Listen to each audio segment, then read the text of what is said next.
नमस्कार बंधु, मैं राकेश सांडिल्य छपरा सारण की धरती से आपको नमस्कार करता हूं।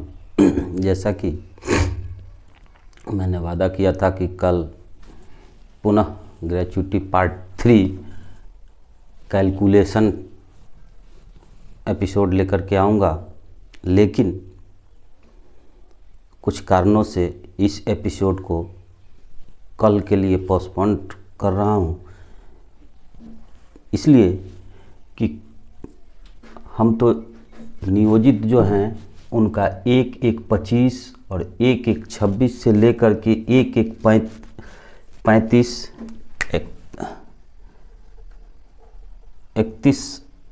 12-35 और 1-1-36 तक के वेतन का कैलकुलेशन कर दिया था। इस परिस्थिति में जब अभी के वर्तमान के स्थिति के अनुसार जितना उनको इंक्रीमेंट मिल रहा है, इसी आधार पर, हालांकि इंक्रीमेंट बढ़ेगा, बहुत से प्रावधान होंगे, लेकिन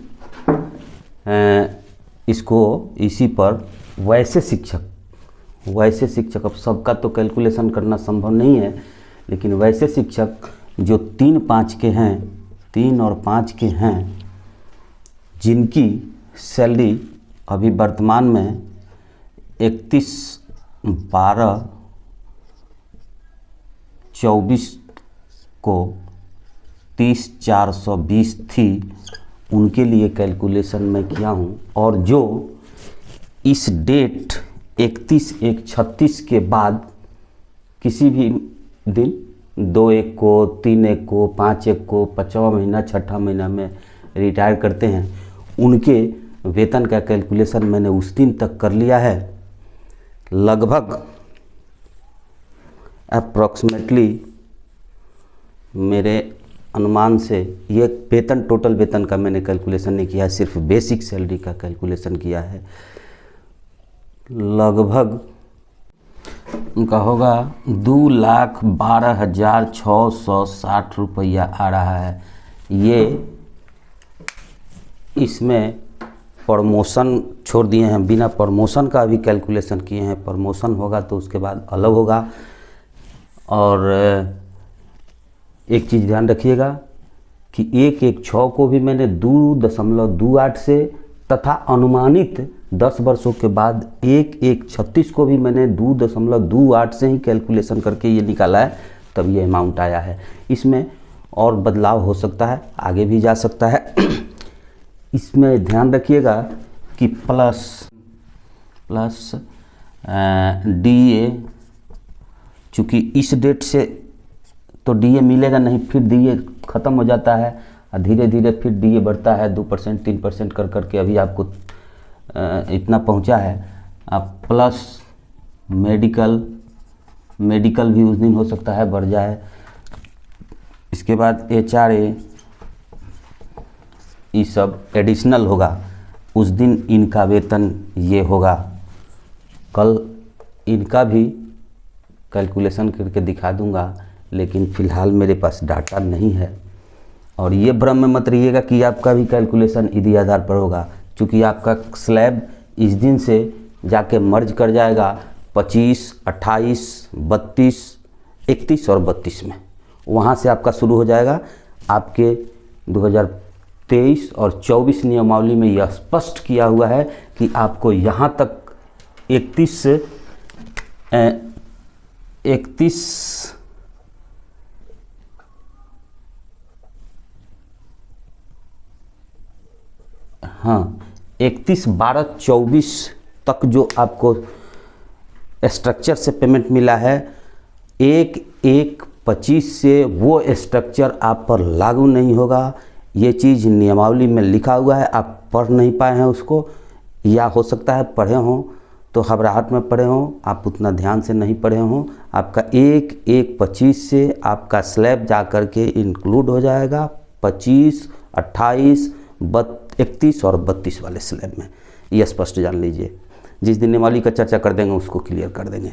लेकिन इससे पहले हम एक चीज़ के लिए विनती कर देना चाहते हैं कि बंधु, आप लोग शिक्षक समाज से आते हैं, आप ही क्या, मैं भी, और हम लोग के ही मार्गदर्शन पर समाज चलता है। और यही कारण है कि पुराने टीचर और अब के टीचर का समाज में सम्मान घटते जा रहा है। इसके लिए कुछ आप लोगों को भी अपने एक्टिविटी पर ध्यान देना पड़ेगा। मैं वादा करता हूँ कि खोया हुआ सम्मान जो पुराने टीचरों का था उसको वापस करके दिखाऊंगा। मेरे मुहिम में साथ दीजिए। अब कोई ये नहीं कह दे कि हम पर भी अटैक करना शुरू कर दिए। अटैक नहीं कर रहे हैं, अपने दिनचर्या में बदलाव के लिए हम कर रहे हैं। जैसे पहल का हमको नज़र आया ये अफवाह, कुछ भी अफवाह आता है मोबाइल पर आया, जैसे मान लीजिए कि टीचरों को 52 बीघा ज़मीन दिया जाएगा, तुरंत उसको लेकर के दूसरे के पास ट्रांसफ़र कर दो, ग्रुप में डाल दो, वो अपना दिमाग ख़राब करते रहे। भैया ये गलत चीज़ है। आप पहले उसको समझिए, आप पढ़े लिखे हैं, इसके बाद फॉरवर्डिंग कीजिए जो ज़रूरी हो। अफवाह फैलाने की समाज में क्या ज़रूरत है। अब आ जाइए काम की बात पर। काम की बात यह है कि जितनी भी बहालियाँ प्राइवेट हो सरकारी हो चाहे जो भी हो, आपका कोई एग्रीमेंट बनता है, इस सभी पूछिए किसके तहत आते हैं।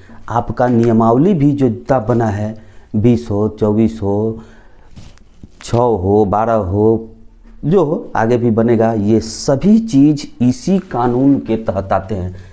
इस पर ये कानून लागू होता है जिसको कहते हैं, देख लीजिए ध्यान से, इंडियन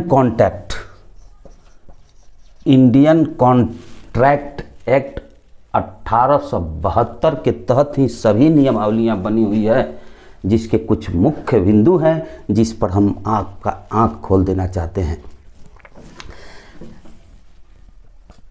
ये और हाँ, ये तो खुलबे करेंगे, लेकिन एक और हम बात कह देना चाहते हैं कि आप तीनों भाइयों के साथ जो हुआ सो हुआ, हो सकता है आप नहीं समझ पाए हो, इसलिए घबराहट में कुछ गलती उठा दिए। तो मैं उस व्यक्ति को ये कहना चाहता हूँ कि जो हो गया सो हो गया, अब आगे संभवतः हम लोग नहीं होने देंगे। इसलिए कि महाभारत का संजय अवतार ले चुका है, वही कैमूर वाला, और वो संजय हमको अपना आँख बना करके चल पड़ा है आपकी सम्मान की रक्षा के लिए।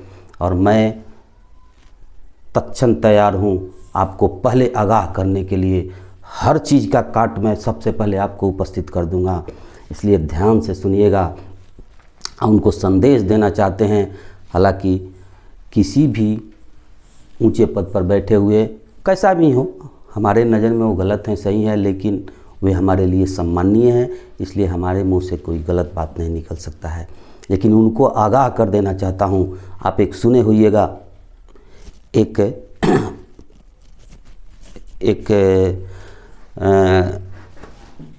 बुक है जिसको कहते हैं प्रिय प्रवास, जिसका चर्चा अभी हम करने जा रहा हैं। प्रिय प्रवास, जिस क्या कहते हैं नियमावली 20, 23 और 24 रूपी प्रिय प्रवास को साहब ने प्रस्तुत करके आप लोग को छल दिए हैं। इसके लिए भगवान उन्हें भी माफ़ नहीं करेंगे। आपके करियर को बर्बाद करके चले गए हैं। आपके करियर को का 2020 नियमावली के बाद जितनी नियमावलियाँ बनाई हैं सब में शिक्षकों का करियर बर्बाद कर दिए हैं। आने वाले पीढ़ी को भी बर्बाद करके चले गए हैं। तो देखिए, प्रिय प्रवास का हम चर्चा कर देते हैं। हमारे छपरा में एक कॉलेज है, उस कॉलेज में प्रेमचंद्र जयंती मनाई जा रही थी। प्रेमचंद जी को तो आप जानते होइएगा, और ये बात है लगभग 1965 के आसपास की। वहाँ एक बहुत ही प्रतिष्ठित मंत्री जी थे जो हमारे ही जिला के थे।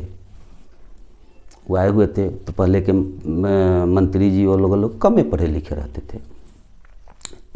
होंगे, हमको कंफर्म जानकारी है, लोग कहते हैं चौथा पाँचवा तक पढ़े थे। और वो मंच पर उनको बुलाया गया, इनवाइट किया गया बोलने के लिए प्रेमचंद बाबू के बारे में। वो बोल रहे थे, बोलते बोलते कवि लोग था तो किसी के हाथ में दबा हुआ देख लिए प्रिय प्रवास। जो प्रिय प्रवास, ये प्रिय प्रवास अयोध्या सिंह उपाध्याय हरिऔध का लिखा हुआ है ये। और बोलते बोलते देखे प्रिय प्रवास, तो वो बोले कि हम ये किए हैं, पढ़े हैं, हम भी पढ़े हैं, हम भी प्रिय प्रवास पढ़े हैं, प्रेमचंद जी का ये लेख है, ये है, वो है। पिकअप में थे वो सब लोग। अब मंत्री जी बोल रहे थे, किसकी औकात थी उनको टोक देने की। सभी लोग मुंह बंद करके हंस रहे हैं एक दूसरे को। लेकिन उस पर एक प्रिंसिपल थे और हिंदी के कवि थे और वही मंच के उद्घोषक थे, उद्घोषक अनाउंसर जिसको बोला जाता है। उनसे रहा नहीं गया, उनका दिमाग तुरंत काम किया और इसके बाद वो गए उनके बाद बोलने के लिए, तुरंत उनके बाद बोलने के लिए। तो वो बोलते क्या हैं, नहीं रहा गया तो बोले कि माइक लिए और बोले कि लिख लोढ़ा पर पत्थर हमरा के मत जानी, लिख लोढ़ा पर पत्थर हमरा के मत जानी, प्रेमचंद के प्रिय प्रवास हमहू पढ़ ले बानी। तो बंधुओं, साहब जो है ना, प्रेम प्रवास रूपी नियमावली आपको जो दे करके गए हैं, अब तक आप नहीं समझ पाएँ, लेकिन आज के बाद हर शिक्षक के जुबान से यही सब निकलेगा कि प्रिय प्रवास, प्रेमचंद के प्रिय प्रवास हमहू पढ़ ले बानी, हमरा के भरमावल ना जाओ। अब हमार आँख खुल चुकल बा। तो आगे आइए कॉन्ट्रैक्ट एक्ट पर चर्चा करते हैं। इसकी मुख्य बातें ध्यान रखिएगा, सिर्फ आप ही अपने तक मत रखिएगा। हमारा जितना भी एपिसोड आएगा वो अपने बच्चा को भी दिखाइएगा, किसी भी पर्सन को दिखाइएगा, उनके व्यक्तिगत लाइफ में, उनके दिनचर्या में ये काम में आएगा, अगर उसके अनुसार वो सतर्क रहते हैं, सजग रहते हैं। तो कॉन्ट्रैक्ट एक्ट जो है, इसकी धारा 2A 1872 की धारा 2A के तहत पहला होता है प्रपोजल। प्रपोजल जिसका हिंदी होता है प्रस्ताव, पेशकश।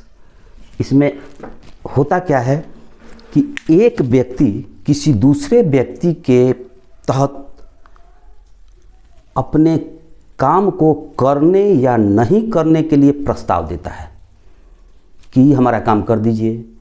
तो काम कर दिए, और देख रहे हैं हम बिहार में जैसे प्रपोजल आया सरकार का कुछ चीज़ प्रपोजल, तब तक बवंडल मच जाता है सोशल मीडिया में कि ये मिलेगा, वो मिलेगा, ये हुआ, वो हुआ। ये गलत चीज़ है।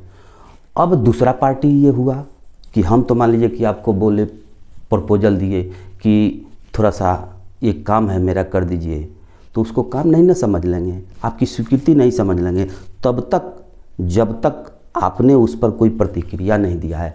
तो दूसरा चीज़ होता है, देखिए दूसर का 2A 1872 की धारा 2AB, ये था 2A और ये था 2, ये है 2B, जिसके तहत आता है एक्सेप्टेंस। हम प्रपोज किए, हम प्रस्ताव कोई रखे, अगला आदमी जब एक्सेप्ट कर दिया कि ठीक है हम कर देंगे या इसके अनुसार हम करेंगे, लेकिन तो इसी को एक्सेप्टेंस, स्वीकृति, अनुमोदन, अस्वीकार शब्द के जानते हैं नाम से। तीसरा का आता है 2C के तहत एग्रीमेंट, अनुबंध और समझौता इसका हिंदी होता है। जब एक आदमी प्रस्ताव किया, दूसरा आदमी उसको स्वीकार कर लिया कि हाँ हम कर देंगे, तब ये कॉन्ट्रैक्ट बनता है, कॉन्ट्रैक्ट बनता है। अनुबंध इसको कहते हैं, इसी को अनुबंध या समझौता कहते हैं। तो बंधु, आपका जितना भी नियमावली है सब में सरकार और आपके बीच अनुबंध बन चुका है। देखिए यही अनुबंध बन चुका है, इसके तहत काम करता है। तो नियमावली में जितना चीज़ है इसी कानून के तहत आता है। और एक चीज़ ध्यान रखिएगा, कोर्ट का काम कानून बनाना नहीं है। जो कानून बना हुआ है और जो प्रावधान है, अब उसमें रहा कि हम लोग एक एंगल से देखते हैं, लेकिन जज महोदय विद्वान होते हैं, वे सारी एंगल, क्योंकि कहीं एक नियम दूसरे को काट तो नहीं रहा है, तीसरा चौथे को तो काट नहीं रहा है, चौथा पांचवा को तो नहीं काट रहा है, सब ओर से नज़र दौड़ा करके और तब निष्कर्ष निकाल करके अपना न्याय देते हैं। ये नहीं सोच लिए कि हमारे पक्ष में न्याय नहीं आया तो न्यायालय बिक किया, लोग कहते हैं ये हुआ वो हुआ, गलत चीज़ है। बहुत विद्वान होते हैं। अब ये एक और नियम हम आपको बता देना चाहते हैं। इसी अधिनियम के तहत 1872 2E के तहत एक नियम है कि अनुबंध उल्लंघन में मुआवजा। मान लीजिए कि सरकार और आपके बीच अगर अनुबंध हो गया तो सब चल रहा है ठीक, लेकिन किसी पॉइंट पर सरकार अपने अनुबंध के अनुसार खरा नहीं उतरती है, तब आपको मुआवजा पाने का अधिकार है और कोर्ट आपकी रक्षा के लिए हमेशा तैयार है, वो दिलवाएगी। ये नहीं समझ लीजिएगा कि नहीं दिलवाएगी। तो यही है अनुबंध के विषय में जानकारी कुछ। ये सब आगे अपना ध्यान रखिएगा। आज के लिए इतना ही, लेकिन इसको याद रखिएगा कि कल के एपिसोड में इसको ख़त्म कर देंगे। लगभग ये कैलकुलेशन ख़त्म कर करके आपको ख़त्म हो जाएगा, ग्रेच्युटी ख़त्म हो जाएगा। इसके बाद फिर किसी दूसरे टॉपिक पर हो सकता है EPF का हो या फिर नियमावली का चर्चा करेंगे। चूँकि बहुत लोग कमेंट में कह रहा है ये कब आएगा, ये चैप्टर कब आएगा। हम घबराइए नहीं, सब सिलसिलेवार ढंग से लाएंगे। लेकिन आप लोग लाइक शेयर बटन सीख गए नहीं हो तो सीखने का प्रयास कीजिए। नमस्कार।